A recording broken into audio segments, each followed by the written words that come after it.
આજે operation shield અંતર્ગત રાજકોટ ખાતે મોકડ્રીલનું આયોજન કરવામાં આવ્યું છે। એમાં કુલ 3 તબક્કા છે।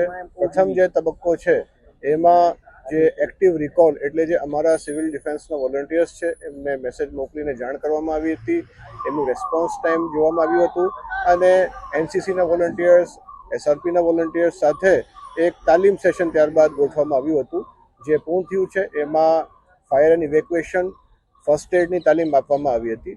ત્યારબાદ 6:45 અમને પ્રાથમિક શાળા માધાપરમાંથી ફોન આવતા કે અહીંયા ડ્રોનનું સ્વામ અટેક થયું છે, ત્યારે તંત્રને એક્ટિવેટ કરવામાં આવ્યું હતું। એમાં પોલીસ તંત્ર, ફાયર તંત્ર, હેલ્થ તંત્રને તાત્કાલિક જાણ કરવામાં આવી હતી।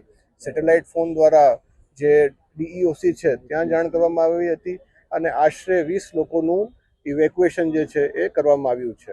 હવે જે ત્રીજો તબક્કો છે એ ટૂંક સમયમાં સ્ટાર્ટ થશે 8 વાગે, જેમાં બ્લેકઆઉટની પ્રેક્ટિસ કરવામાં આવશે। રાજકોટ શહેર જિલ્લા પ્રશાસન દ્વારા અહીંયા રાજકોટ શહેર ખાતે કોઈપણ પ્રકારનું યુદ્ધની પરિસ્થિતિ ઊભી થાય અને કોઈપણ પ્રકારનો એટેક થાય તો શું કામગીરી કરવાની રહેશે તેના એક મોકડ્રીલનું આયોજન કરવામાં આવ્યું હતું, જેમાં રાજકોટ શહેરના વિવિધ વિભાગો દ્વારા પોતાને જે નિયત કરેલી કામગીરી છે એ સમય મર્યાદામાં પૂર્ણ કરવામાં આવી છે।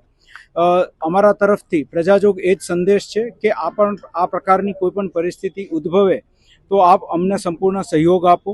કોઈપણ પ્રકારની અફવાઓ જે છે તેની પર વિશ્વાસ ન કરો, ગભરાવ નહીં અને જે વહીવટી તંત્ર દ્વારા જે કંઈ પણ સૂચનાઓ આપવામાં આવે છે તેનું સંપૂર્ણપણે પાલન કરો। આપણે આ વહીવટી તંત્ર સંપૂર્ણપણે કોઈપણ પરિસ્થિતિને પહોંચી વળવા માટે સજ્જ છીએ।